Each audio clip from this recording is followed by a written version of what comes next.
So should we, yeah, okay, we're going.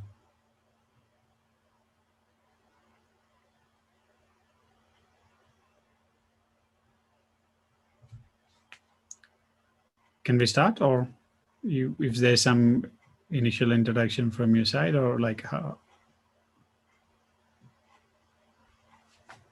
Anna, would you like to? You're mute. You're muted, Anna. Thank you very much, Aravinth, Gabriela, and Anastasia. We can start, yeah. You can start. Thank you. Okay. Our So pleasure to have Aravinth Panch this evening with us. Thank you so much for attending.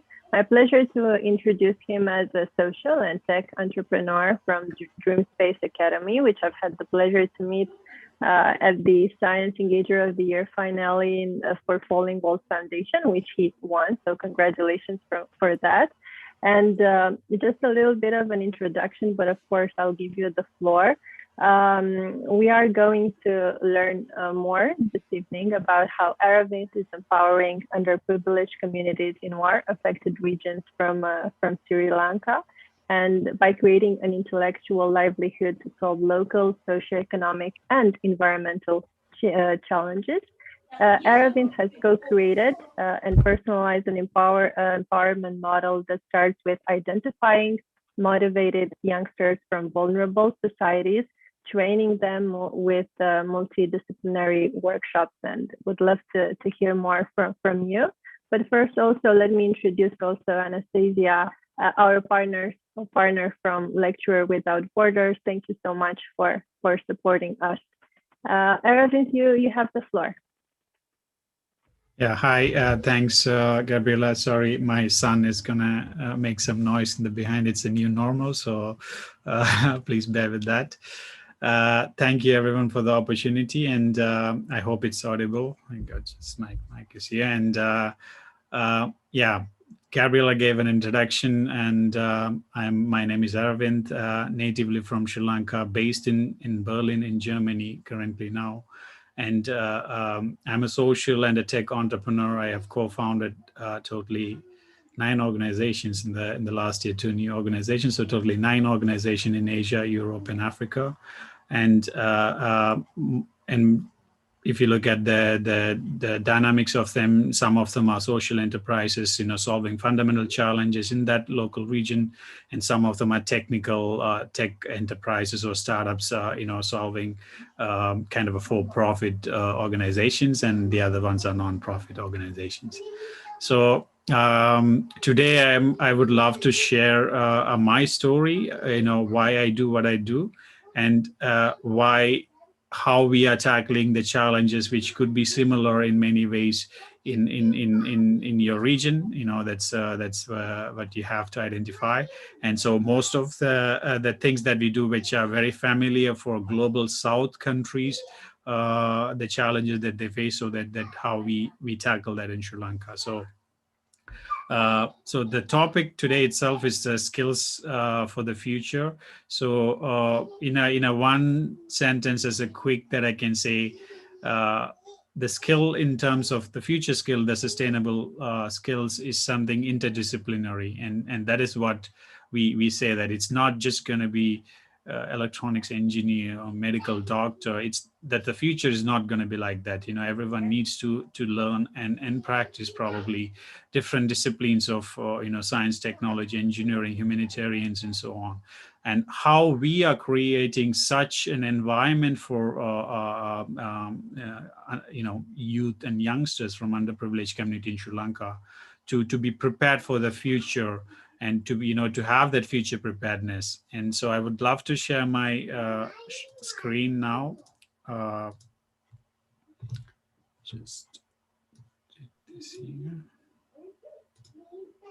Okay. I hope you can see the screen. Yeah. Yes, we can. Thank you. Yeah. Okay. So how I don't know, like how many of you know Sri Lanka?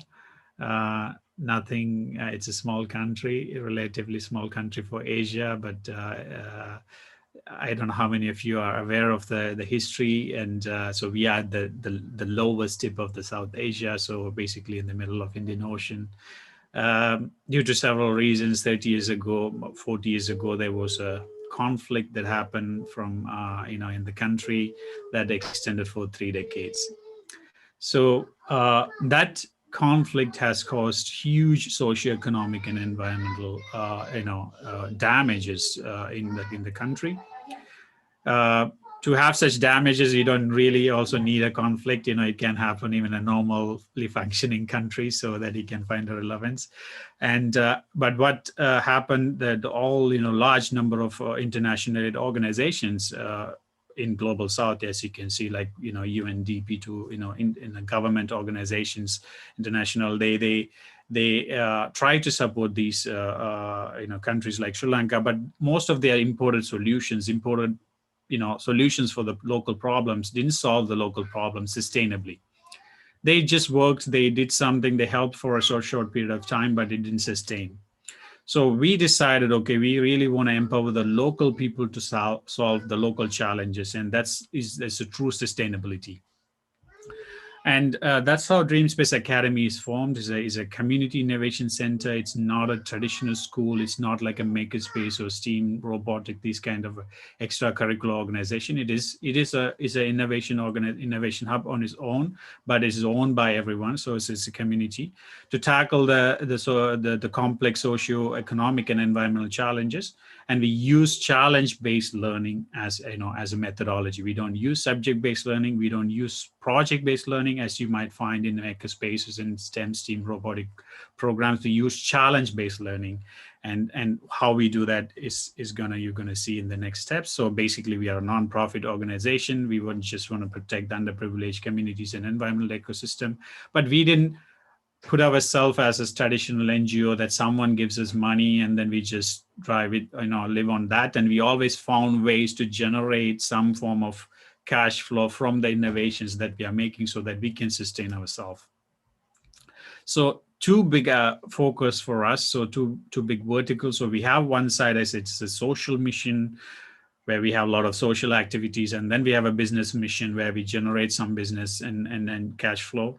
And we come from the peace building and reconciliation background, and this is how our organization was, many years ago started. So we have that background, understanding the human challenges, and so in that we are very much focused on the personalized empowerment. That's what our main focus.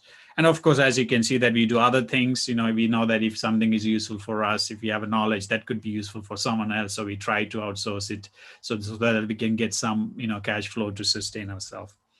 So this is our empowerment program. So it's an 18 months of empowerment program, from identifying a candidate from underprivileged community to graduating them. For it takes 18 months of time, and it's a personalized, and it's one in each and every candidate is different. Each and every candidate's project is different. So it's not that we have like a program where there are like 25 kids doing the same thing. We don't have that. So that's why it's called personalized empowerment. So I would love to tell how we do that with the story. One of our candidates, as you see, this boy, Sanjeevan on the left side, during his school time, he was always about, protecting the environmental ecosystems. And then after he finished school, he walked across the island from the north to the south to promote the national and international peace. And by the time the war was over, war ended in 2009. And this was like in 2019. So, and with this, he got an opportunity to climb Elbrus it's the peak of the continental Europe. And he's the first one from the Sri Lankan Tamil community to climb that. So this is how we identify this person. This candidate comes from very underprivileged community, a small minority underprivileged, but has the motivation to solve an environmental challenges, and also to have the motivation to create peace and harmony among people. That's what we need. We don't look into any skills or any kind of a background. So we target them always. In Sri Lanka, we have still a GCSE system, like English educational system. So we have like 1.5 year between they finish their school and they go to university. And most of the time they don't have access to universities or availability that they can study something. And that 1.5 year is our target. So we identify them before they finish the school, and we kind of prepare them. And once they finishes their school, what we do, we take them to the second stage. We call it a maker education. So this is, in this stage, we train them in interdisciplinary and multidisciplinary workshops, from anything from storytelling, photography, storytelling, to electronics, mechanics, to biotechnology. So there are totally 14 labs that we have. They are interdisciplinary, but like high advanced, science and technology labs. And they get to learn, they get to participate in these labs, part of a challenge. It's not that they know they have some subject or something. They have to come, they have a challenge. During the first stage, we identify the challenge that they have, and then they try to work around that challenge. So in this place also, we identify what is good for them. In most of the time, they don't know, like, if they want to be electronics or mechanics or, business or whatever. But in that complete spectrum of non-technical and technical labs, they get to learn everything, starting with storytelling, biotechnology, even business modeling, financial modeling, elevator pitching, all that we prepare them. And the third stage is called community innovation stage. At this stage, we are confident the candidate is ready to really go for a long-term impact. And in this stage, we go through several coaching sessions, like psychological coaching session, to identify what they really want to do in their lifetime. Because most of the time they don't know what they want to do, because they don't know what's possible. Because in this region where we are based, there's not access and availability to knowledge. So this is our hometown, so which is backwater and the ocean. So if you see a small, we are on the tip of the Indian Ocean. This is our hometown, surrounded by large water mass and nature and so on.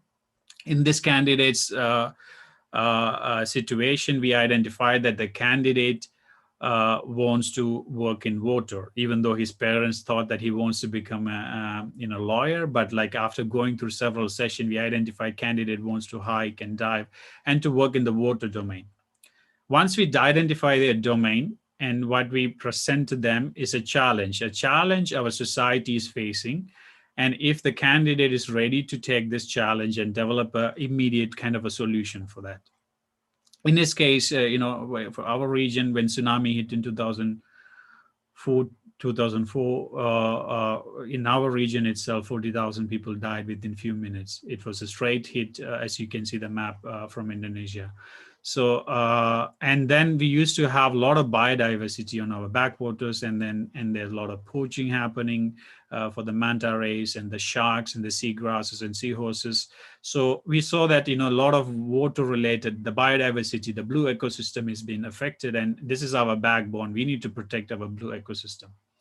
So at that place, we decided, okay, this candidate is going to develop a solution that is an autonomous vehicle, underwater vehicle, which can dive and autonomously collect information either in the ocean. It can take the temperature, turbidity, salinity, these kind of parameters. On the backwaters, also nitrate and phosphate, which are agriculture runoff, destroying the land, the water.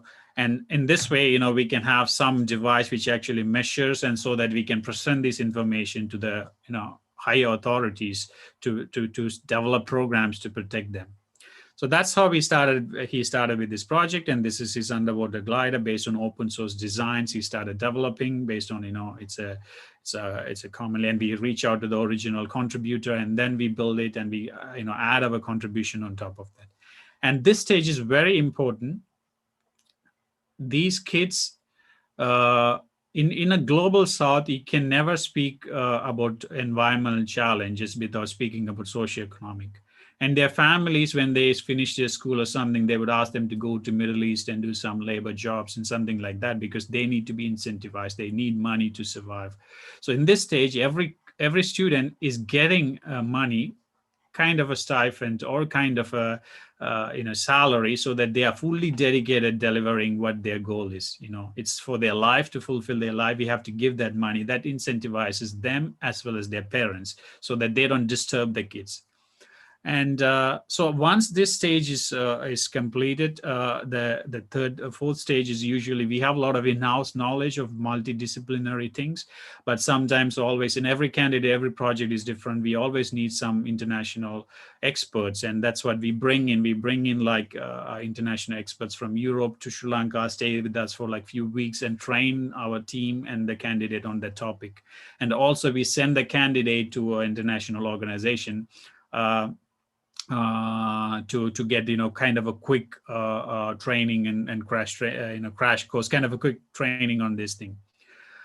Why we have to go this way? Because 30 years of conflict put us 100 years back, so we have to really retain these talents, and we cannot send them to a normal traditional education where they have to study 4 years bachelor's, 2 years master's, and then PhD to understand these things. And we have to give all that knowledge within 1.5 years, so that they can go on their own, whether they want to study, they want to build an organization.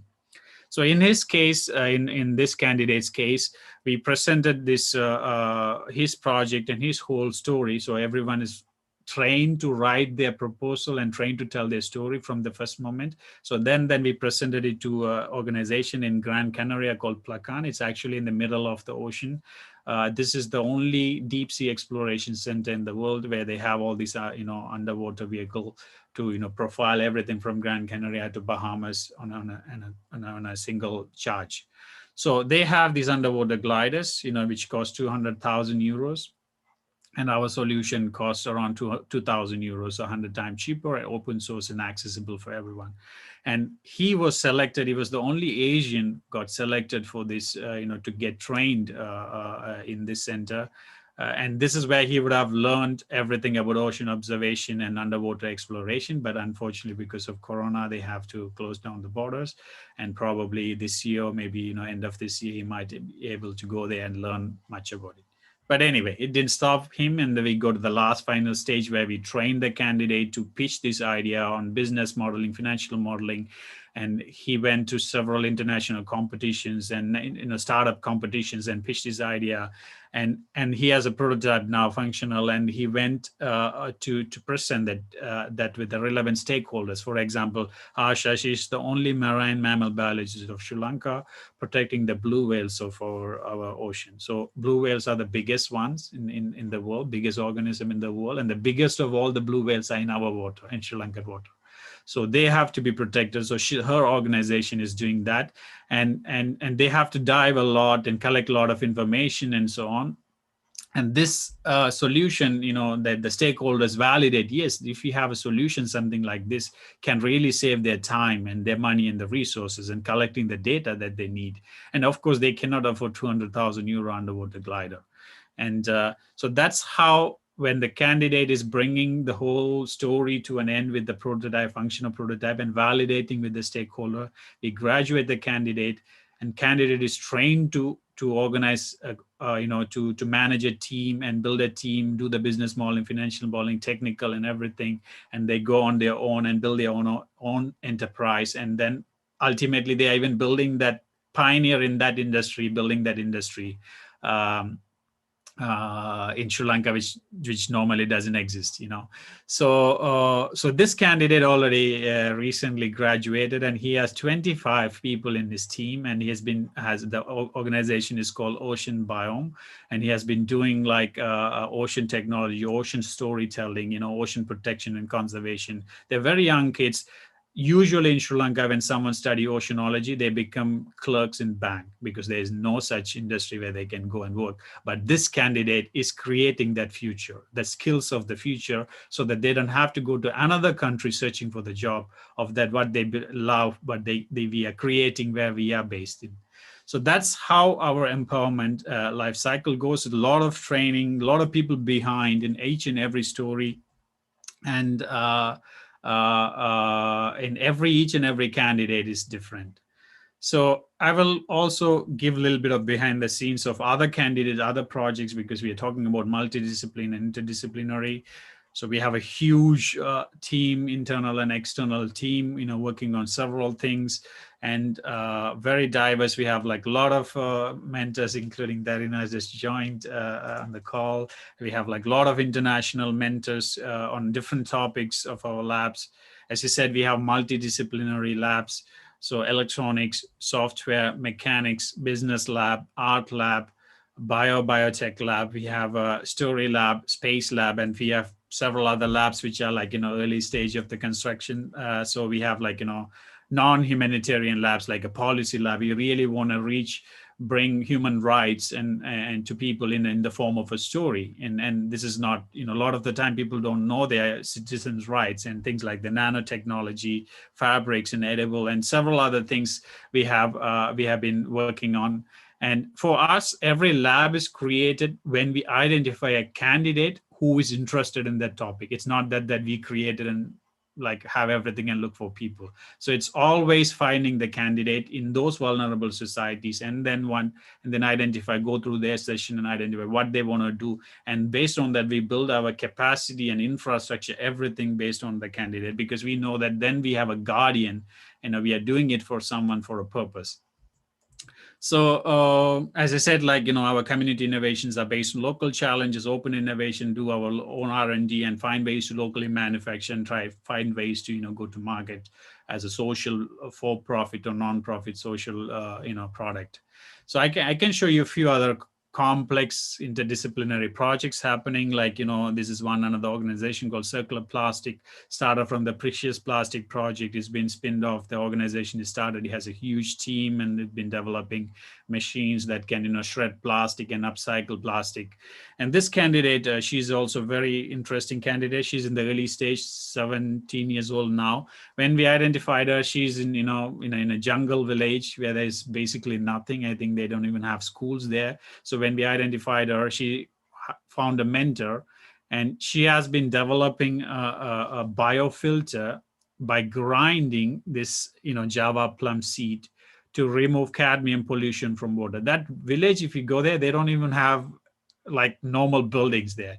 They don't have anything there. But this girl, being in her environment, rather than, if you ask some international aid organization to solve this problem in Sri Lanka, they would have reached out to some, multi-million-dollar by nanotech company to solve the problem. But she, being in her environment, she knew that, this could be something explored. That Java plum is very native to our region, to the Southeast Asia. And then when we identified her, we brought her in and we trained her. We made her write a scientific paper, and we presented to the Swedish Society of International Water Institute, and she got selected from 40 countries last year as a Stockholm Junior Water Prize winner in last year. So like that, we have several other things in biotechnology. If you look at it, and we have an issue that 40% of the rice that we produce destroyed in the post-harvesting by a fungus called Aspergillus. And it's we are the one of the rice producing country in that region get affected. So we need a biosensor, synthetic biology that we have prototyped to identify that fungal infection inside the rice stacks. And this is the team. And so like that, we are working on like multitudes of things, software, business, stories, and different types of things, not only technical innovations. So yeah. Apart from that, I said, like, we have a lot of international collaborations, and our social enterprises have been, several enterprises have been built and spinned off. Another thing is that we are not limited, as I said, is not only about science and technology, it's about the arts, and it's about, humanities, and it's about the communities. We have been building several such things and peace building initiatives, and, we produce a lot of music videos and that. Why we do that? Because we are still a small minority, small underprivileged community in some part of the world. We need to still tell the story to the world in a right way, that we have taken our challenges in our own hand to solve, rather than waiting for someone. We waited probably for 30 years, but it's not sustainably solved. So we really want to solve, because this is the future. This is the skills of the future, that this is how we are sustaining that, so that people don't have to go out of the country to look for solutions, but we can create those solutions locally here in an island in Sri Lanka. So We have several teams and communities, like several groups of people, part of Dreamspace, several locations. We have one in jungle, one at the beach, one at the, kilometer from the beach. This is where main center. And yeah, so why I do what I do, this is also important part of the story, that because I was born in Sri Lanka during the wartime. So I was born in a war zone. And at the time, where several people in my family, my grandparents and uncles were, just became a collateral damage. They were shot, normal people, 1980s, yeah. And at the time, a lot of people left the country, so we just ended up in the country. So a day-to-day life for me in a war zone is a normal thing. And at the age of 14, I had to leave because already 20 years of the war has gone. So there was a pressure to become a child soldier, because the longer the war, the younger the soldier, because there were a lot of people were killed. There were not anyone left to do anything. So there was this pressure. So my parents decided that, okay, we should go in different directions. So I ended up in another country as a refugee for 10 years of my life, from a war child to a child refugee. And then where there was no any kind of integration, so I couldn't go to school. They didn't let me go to school at the age of 14, 15 years old. And I was like, I have to be a ghost in the system. I was not allowed to do. But when I found a way that, when things started opening, and then I started learning a lot of things myself as interdisciplinary things, because I was not given an opportunity like a normal kid who would go to a school and do normal things. So 10 years have gone, the war ended. And then when I left that place where I was a refugee, when I went back to Sri Lanka and I saw these huge issues, as I see, 1979, the war started, 2009 ended. The whole socio-economics has been just flipped, negative trade balance of $9 billion. And then I saw that huge biodiversity loss. And this is how our story started. So this is a school that we adopted with 104 kids in a borderline village. Borderline village is a village at the border of the jungle and human livable spaces. When I went there, I was shocked because what I could see is only electric fences everywhere. These kids like high voltage electric fences around them. Why? Because this is one of the conflict zone of human wild elephant conflict. So 85 people in 2019 in Sri Lanka died because of human-elephant conflict. And then when we went there and we started these kids, okay, with several workshops, and we asked them, okay, what is your ideal world? They drew this, like one of this painting had elephant part of the ideal world.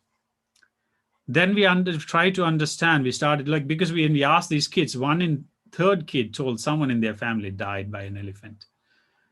And then we understood that 415 elephants in 2019, the same year, 415 elephants died in Sri Lanka by human-elephant conflict of using electric fences, poison, traps, landmines.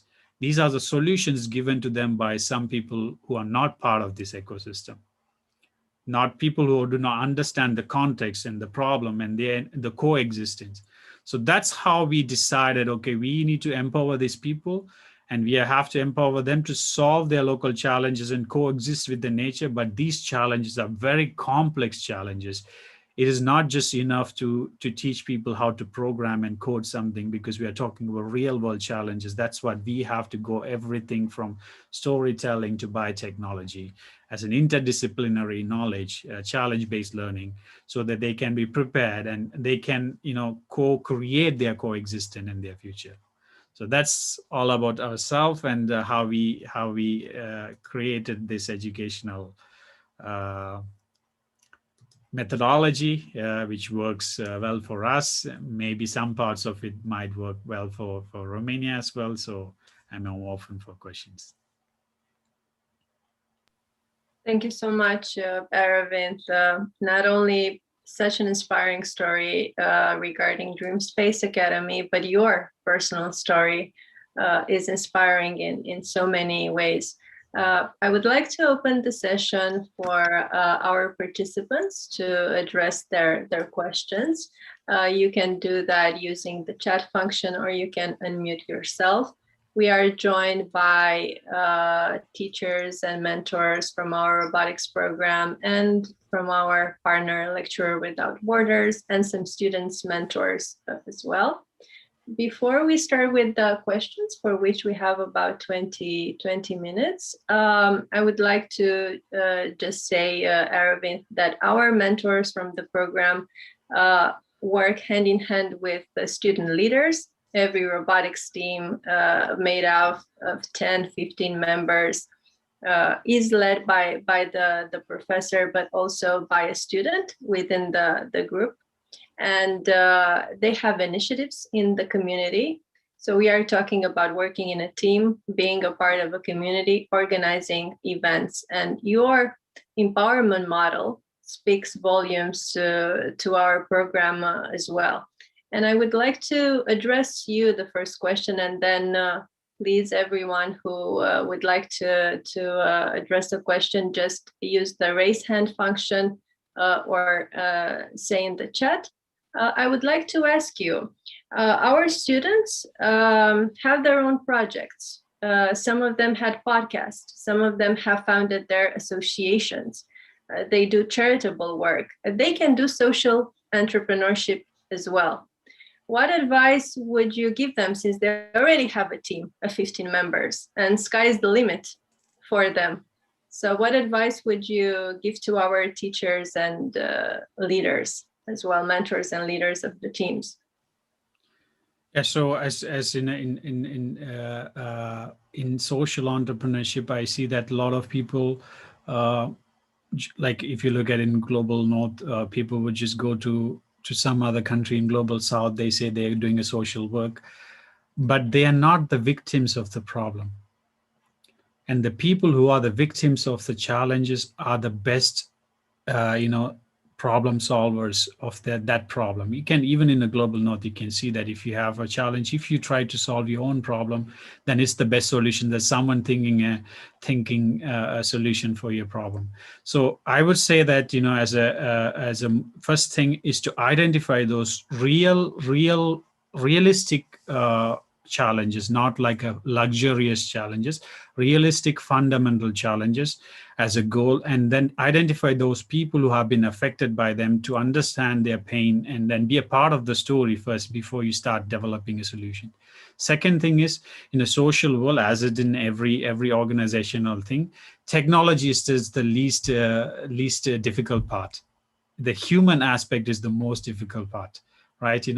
I always say to people, probably if you ask Elon Musk what would be the biggest challenge sending people to Mars, and he would say that technically it's not a problem, but the difficult part will be sending people from here to Mars without fighting will be the most difficult problem, right?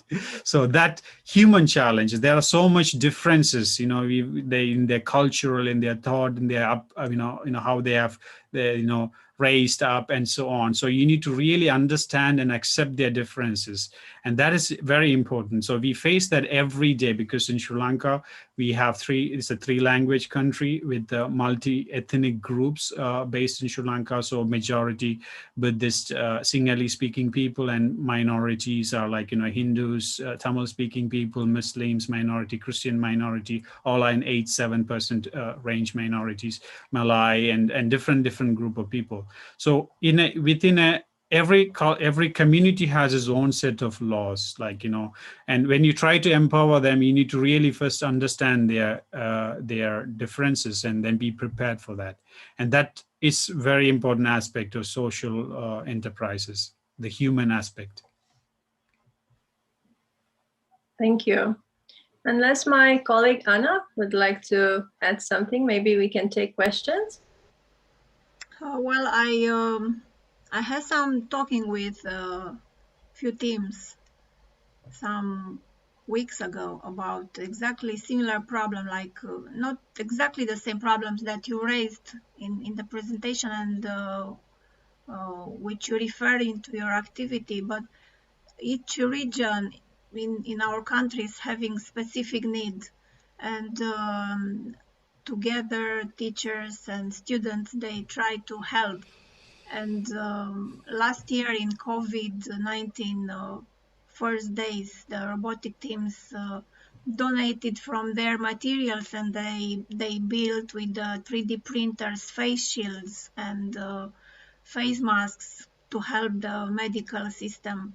And it was a bit difficult for them to get involved. It was nothing sure. They didn't know how to do it, but we organized a bit a group, and they started, and they faced the reality, and they faced the situation. They met nurses, doctors who were very, I don't know how to say it, touched by their efforts. And they were kids, imagine, not living in a country in war, just staying with their Netflix and games and so on, and thinking about robots.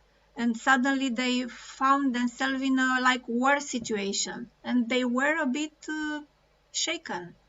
And we have here with us tonight few representatives from few teams, and maybe they would like to share with you what memories they have from last year and how they managed to help local communities, and what are the projects they've done locally. And maybe, I don't know, some ideas can come together. And thank you for all what you do. Thank you.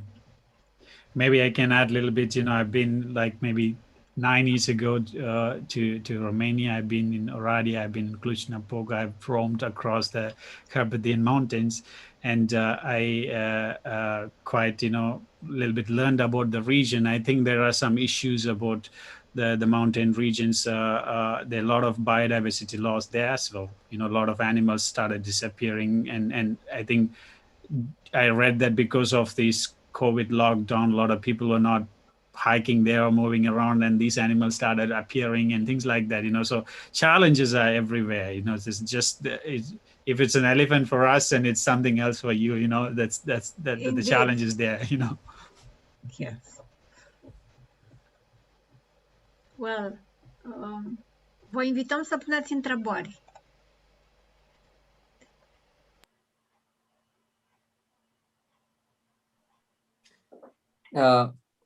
Hello there. Hi. My name is Raresh. I'm from Ploiești. I'm the team leader of one of the robotics teams from Romania. We are currently participating at the third season at Verde First Tech Challenge Romania. And as Anna said earlier, yes, last spring we were faced with quite a difficult situation for us, because we had worked a lot, and when I say a lot, I really mean it, for the robotics competition that was unfortunately canceled. I mean, the physical organization was canceled because of the pandemic, and it was later organized online. And I remember that exactly in I guess the following 2 weeks, this opportunity came up, also coming from Nația Educație, their initiative, and we started manufacturing face shields for medical institutions. And it was a sort of transfer of energy and interest and time, and we were really grateful and happy to give something back to the community, because we had been doing so until then also, but then we felt that it was really the time for us to step in. And later, after a few months of doing so, we stopped for a period, because there was no more need of medical supplies. But we also continued to think about other things that we can do for our community. And one problem that we've encountered, and it is also present in our team at the moment, is well, let's say there is that saying when my liberty ends. My liberty begins when yours ends. And I know that this pandemic is probably good for nature and the planet, but I really must say that it's quite a big impediment for us, socially speaking, because we can't meet anymore. We can't get together in our robotics lab, and the social component is not so present. And this motivation part, the fact that we couldn't find ourselves in the position to keep going at the same pace as before, was one of the biggest problems for us as a team, and also to pursue this community work and social initiatives. So my question would be, how do you think that this is impacted by the pandemic, and how do you think that we can go past it? Yeah, thanks, Ras, for the explanation. And I think, like, the pandemic situation, somehow it will just it's gonna be there, part of us for some period of time. It's gonna go. So as I mentioned that.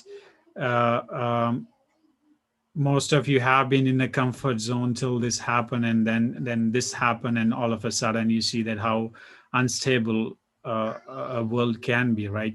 People would not have imagined, even in Central Europe, that they will lose this liberty. I grew up that every day 6 p.m. we have a curfew, 6 p.m. to 6 a.m. every day. So people, the only thing my parents, they wanted from me when I was a child is that we survive the night. Every night is a war. So and people think that these kind of situations can happen. It can happen also within a country in an economic level. I see that still there are a lot of economic crisis happening in Romania, isn't it? Right? When you look at comparatively look at other nations in this region, there's some form of a socio-economic issues, challenges we are facing. So you should take that as the pandemic. You should take that as a war. You should take that challenges as a real challenges your country, your future generations are facing. And then you're always interested in solving that challenge. Otherwise, if you take it as a hobby, it's just going for a competition or just to show off, like I did this robot, I did that, then it just limited. It doesn't solve a real world problem. It gives you knowledge, but it doesn't solve a real world problem. So that's what I would say, that these challenges, the environmental crisis is a huge crisis. We should take that as a war against the nature. So we often miss that. We think that it's happening to someone else. It's just here, around us. So maybe you can look at it and then set your goals. So what you want out of it, you're just doing it just for fun, to impress someone, or it's just to get a good name or to earn money, but you need to set that goal. So we have every clearly goal setting, quarterly goal setting, monthly goal setting workshops with all our candidates, and we identify what they want to do, and if that is realistic, if it's really solving some form of a challenge. So that's what I would suggest, to be fully involved and engaged in that till you reach that goal. Without a goal, you will just be lost. Okay, thank you for your answer.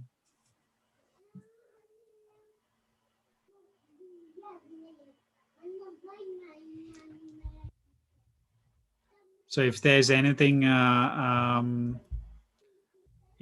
like if you need to know some funny story about Sri Lanka, I can say. But it's just like, well, if you allowed me, Aravinth, may I say a few things? Sure. My name is Please. Jagoden. I am from Belgrade, from Serbia. I'm not from Romania, but I'm not so far. Yeah. And thank you for a nice speech. I am a teacher of geography and civic education at my school in Belgrade. And your story about your work and your country is so motivated. And if you allowed me, tomorrow I'm going to explain something about your country to my students during the class. There is a lot of similarities regarding geography. I thought we are a small country, but I think the area is similar like yours. And also your highest mountain is like ours. Mm-hmm. But your way and your approach in your community engagement is very similar as well from social part of our conflict history, from Balkan countries, especially from my country in Serbia. And I think the name as a Dream Space Academy is exactly and precisely the good name for such a mission like yours. I think that we learn this night during conversation with you a lot of lessons for warm energy and human approach to problems, to life, and maybe not just to learn one lessons from your story. I think one of the key goals of our communication is exactly communication through each channels as possible, among generations, among different occupations, among countries. Now we have a global issues, global goals, and if you have an honest and human approach, you can recognize those goals whenever you are in Sri Lanka, in Germany, in Serbia, or in Romania. Thank you for your lessons tonight. Thank you, Agatha. And yeah, that's what, like, you know, ultimately we all animal beings, you know, trying to survive, and on the way that we lose certain characteristics, and we should always think about it, and that's exactly underlying. We all are same in a way, that even though we have a small layer of differences, and yeah, if there's any other addition, I mean, I'm also very much connected to Balkans, so I've been, like, again, I've been to more than 50 countries. So just giving, when there was no pandemic, I was giving 20 plus keynote speeches a year in 20 plus countries. So just telling this story, you know, that you don't have to wait for someone to come and solve your problem. You just have to do it yourself. As you said, that we need to have the communication. Our story lab is purely based on that. So we have a lot of initiatives for women empowerment, hate speech and misinformation and hate speech mitigation. We have been part of several international UNDP and several international organizations initiatives. So we digital media literacy, like, you know, think before click is one of our type of a work, that people, they think whatever is in internet, you know, they just go and click and they believe in it. So you just always think before click. This is a series of events that I've been doing. And so we are doing that with our story lab, because we need it's a human medium to tell this information to people. So that's what I would always say, like, we should work on technology, but always build that non-technical skills, that which is very necessary for, you know, coexistence. Thank you so much, Aravinth. And what I would like to propose to you as a wrap up, maybe, we have quite a few mentors from our program who joined us in the second part of the session. If you would like to sum up a bit, maybe show us again a generic slide of Dream Space Academy, so everyone knows about your empowerment model of choosing candidates, then empowering them to become makers, fostering innovation, and then going to international cooperation and social enterprise.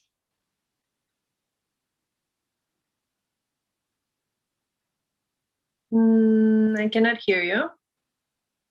Yeah, my son was me. So yeah, DreamSpace is a community innovation center that tackles, you know, so complex socio-economic and environmental challenges, and we do that with the challenge-based learning. So it is not subject-based learning, it's not project-based learning, it's a challenge-based learning. Everyone who does that has been the victim of that challenge.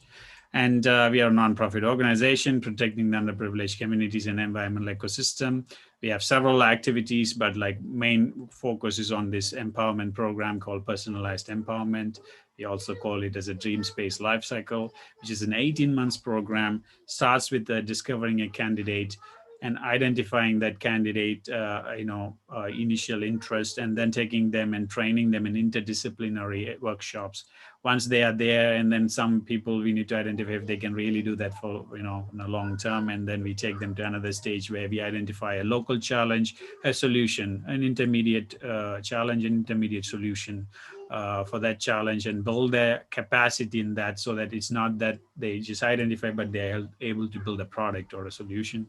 And then we train them with the international experts going to Sri Lanka, and also sending these candidates abroad to get some faster training, and then finally graduate them as entrepreneurs, social entrepreneurs. Either they can go for-profit organization, non-profit, it is their choice. And then they, based on that, they graduate and they create that industry that doesn't exist in Sri Lanka. If it's oceanology, we don't have jobs for oceanologists in Sri Lanka. So this way we can create that. So it's one of our candidate, how we have created that. And this is our empowerment model, and these are the initiatives around that. And I said, like, we have a different diverse and different ethnic and religious community working together, and even languages. We have it's a 3-language country. So we have several labs, multidisciplinary, interdisciplinary labs. As I said, the solutions, the challenges we face are very specific to us. As I said, in this soy rice, the project, we have 40% of loss in our rice production in the post-harvesting in Sri Lanka because of a fungal infection. So we have developed a synthetic biology biosensor that can actually do that. And when we have cadmium pollution in water, so our team have developed a biofilter based on that. And we even developed a rapid test kit, which has been used by the government, rapid test kit in the early stages, last year to detect COVID. At the time, Global North was having all the resources and materials to that Global South didn't get everything, like what's happening with the vaccine now. So things like that. So multidisciplinary, interdisciplinary initiatives that we have, and each and every candidate and each and every project is different. So that's how we are preparing this future for the skills for the future. Thank you so much, Aravinth, for summing up the presentation again. Do we have any other questions? Yes, I want to ask Aravinth now, what are your plans for the future? So for me, so I'm based here in Berlin. I live in between Berlin and Sri Lanka. So a few months in Sri Lanka, a few months here. We have grown really big enough. And then we face other challenges from the society who has never seen an innovation R&D organization. So I can tell you one problem. We have simple issues with our neighbors. We are creating something. Our neighbors came and told in that building, it's an official building, it's not a house or something, that they couldn't watch their TV because we are making noise, I was so angry. Like, if you don't watch TV, nothing is gonna go in this country, And so what happened? Our future plan is to we have grown to a stage with this multidisciplinary lab, but we need to bring all the like-minded people, local and international, in an isolated environment so that they can co-create these, future innovation. So we have been designing an innovative eco-village. It is going to be multiple acres. It's on an island. There's an island in our region. We are designing that in an island, so it'll look like completely isolated place from, normal hustle, normal city life. But it's going to be in the nature. So it's going to act as a test bed to create innovations for the nature. So we call it as an innovation eco-village for digital naturalism. So it's not digital nomadism, it's digital naturalism. How can we coexist with that nature? When that happens, we are building, it's already going on, a lot of design work. It's going to have co-living spaces. So people, even these students, these innovators, even the international people is going to go and live there together. And there's going to be kitchen, co-kitchens, farming and everything. It's like a, sustainable village on its own, but driven by innovation. And this is what we are doing. This is what we are planning, because that, we don't want to be limited by, something in a city. And in this way, we can also empower so many other talents, because with the small limitations that we have, we cannot do much people, because it takes 1.5 years for per candidate. And our focus in blue tech and green tech. So blue tech is the water ecosystem, any innovations for the water. Green tech is any innovations for the land. And these are the two things that we are focusing. Even though we have a space lab, we are studying few things in space. So we recently have a payload, which is currently in ISS, in the International Space Station. We are studying a growth of a certain legume, like a certain plant, to coexist with the bacteria in space. So they don't need any fertilizers. They coexist in a rhizobial bacteria. Why we do that? We know that we have spoiled our land, fertile land, with so much of fertilizer. We need to regenerative agriculture. So we need to really go back to the old way of growing things in our land by just making plants coexist with the microorganisms. So this experiment is happening. This was our first space initiative, and it's first time from Sri Lanka. So we are exploring bigger heights, bigger things. A lot of people and we come from a very small town in Sri Lanka. Usually people leave our city, leave our town to go to like Colombo, the capital city, to looking for opportunity.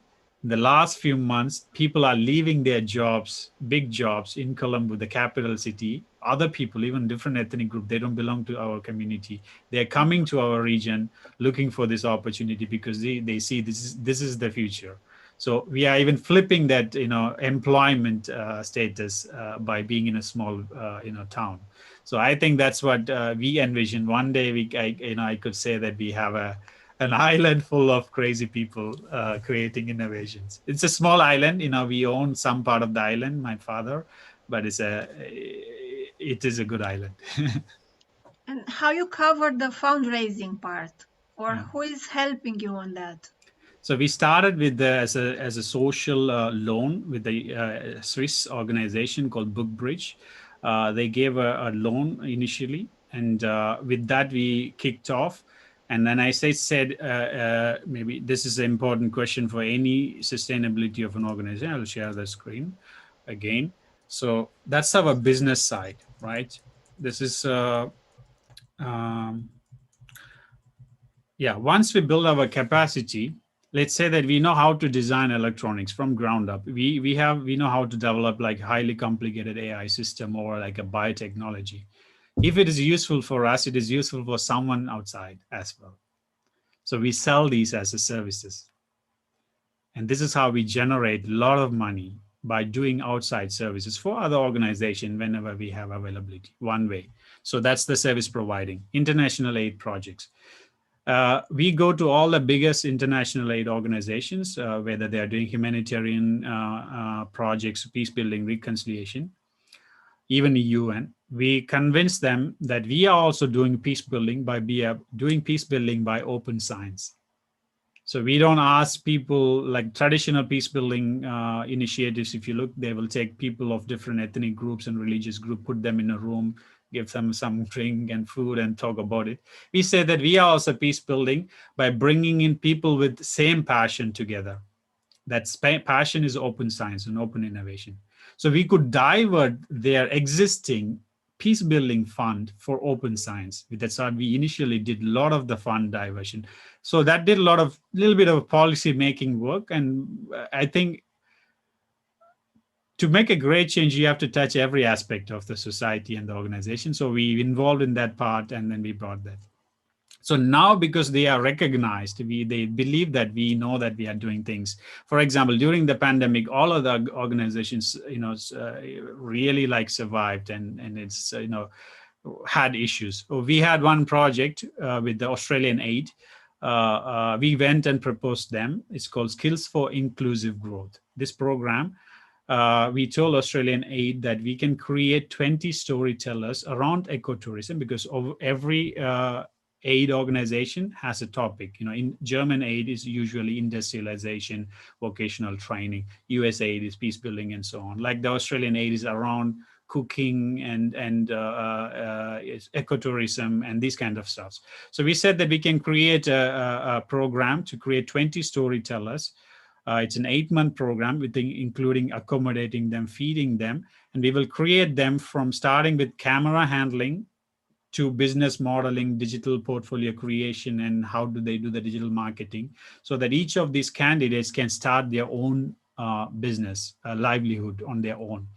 And we did a stretch goal. We actually created 27 of them, and it's a really good team. And each of them have their own businesses. They created the local community and a small studio. They did that thing. So these are the big fund. These are the money as a project partnership that comes in, so that we do some job for someone, and half of the money we use it to pay our bills and utilities, our salaries. And with that, we are able to do that. And so we don't really look for a stupid fund. People give, okay, take donation. We don't care what you do. We look for collaborative, smart fund. And there are a lot of people bringing in that lot of smart fund. I think like for a organization, it's sitting in small part of Sri Lanka. We operate around 5.5 million Sri Lankan rupees last year itself. It's a big fund for that region, and but we created that impact for that. With every innovation and every capacity we build, we can generate more income. That's how we are surviving.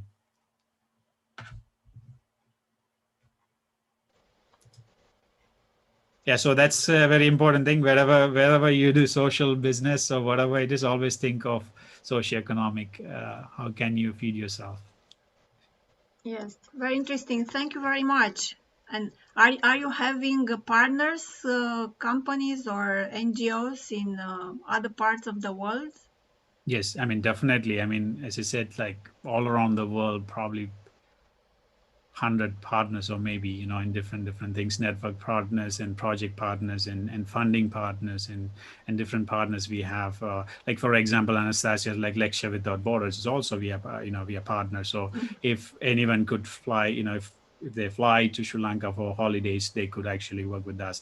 But before that, we used to have it in 2019 with a lot of scientists and experts went to Sri Lanka and stayed with us, and on their own cost. We don't pay them anything for them, and their own cost, and stayed a few weeks and build our capacity and so on. So we have a lot of partners, definitely. And one thing that we have recently started developing, because none of our trainer, they don't have any academic studies. They all are like underprivileged community people. We train them to train these things. They have not been to universities, but they are really getting good at it. And then some universities, like especially after we did this program for storytelling, we are very good in storytelling part and camera handling, video making, production and stuff like that. A Griffith Film University in Australia is saying that they can give an affiliation to us, so that whoever studies in our trains in our organization can get a certificate that is affiliated by their Australian university. So that level of partnerships are also coming, and that's for sure. And some impact investors are coming. As you said, this building a eco village in an island is it's a big project, as you can imagine. So some impact investors in different parts of the world ready to support in some part of it, and that's also happening. But why we I need to tell one thing. We are well known outside of Sri Lanka, not in Sri Lanka. And because we are that small minority against whom there was this whole genocide happened for 30 years. And it's very difficult for us to get that recognition in Sri Lanka. But we are really recognized outside of Sri Lanka. So but how we get these opportunities, that's very important for the students, how people get opportunities, making visibility. So network is your net worth. So 80% of the job market is hidden. It's going through person to person. It's not openly published. So whatever you do, you need to tell your story. You need to publish it. You need to document and publish it, either in a website, blog, LinkedIn, YouTube, whatever it is, but you need to publish. And several people who have given money, they just looked at our work and they said, yeah, we trust you, you know what you're doing, and take our money. Family offices, like, rich families, they have some donations to give and things like that.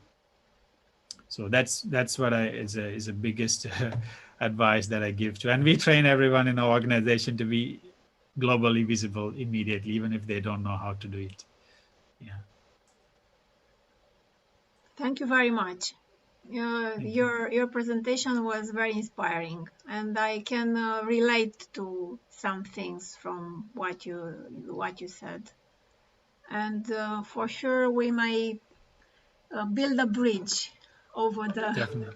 over the countries and the seas, and maybe we can do something for our teams here, because these social skills are very important to us too, besides all other technical skills. And yeah, thank you very Maybe much. at some point pandemic is over and we can do not only online events but also offline, and to communicate live, not only virtually. And thank you very much for your presentation and for the lecture. Thank you. Hope one day I can invite a group of students to stay in our island, Eco Village, and co-live. Well, it's complete. I mean, even you can do it now. We have spaces to co-living space to provide, but like when the pandemic is over, it would be better. Traveling is hard these days. Yeah, traveling. Maybe like, there are a lot of people here. Maybe they can say a word about what are they looking, or just be visible. Tell your story, make visibility, and that's what brings opportunities and connections. Just say like one word or some one sentence about what you do, and then maybe if I click something, yeah, okay, I know that person. If someone is bringing an opportunity, okay, do you want this, and maybe I can connect you with that opportunity. So it's a very good thought. So keep it. I will keep it, and the current audience will keep it. And I think it's a good idea to have volunteers there on your island and see how we can help each others. Sure. Yeah, so that's what I said. If anyone wants to say a sentence about what you do now and what you're looking for, maybe it would be a good closing moment for the event. Deci vă invităm să spuneți două vorbe despre dumneavoastră, cei care sunteți conectați. De unde sunteți și ce faceți? Mulțumim. Ca să putem să închidem. I mean, Darina is one of our mentor. She joined maybe, yeah. You can tell how you're helping us. Maybe she can also help you with something. She's a very famous entrepreneur from Berlin. Yeah, hi everyone. I'm just setting up my camera so you can also see me. Just a second.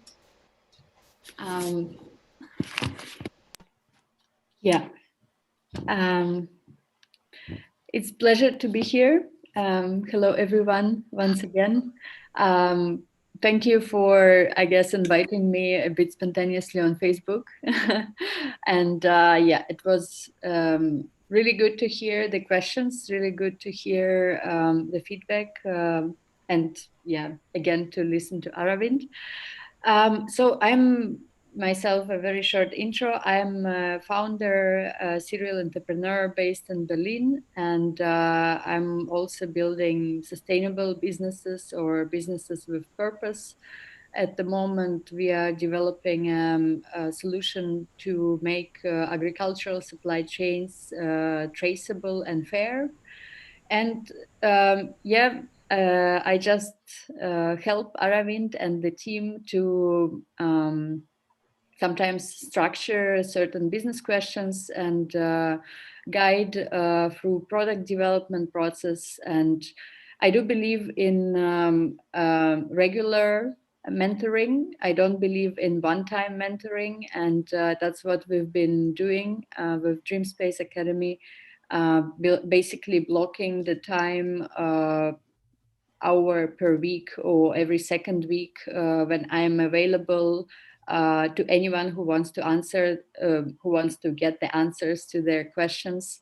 And yeah, as a mentor, I can definitely suggest this. It works for me too, and I think it also worked for everyone who was getting the questions answered. Yeah, that's what I could share. Thank you. Thank you. Okay.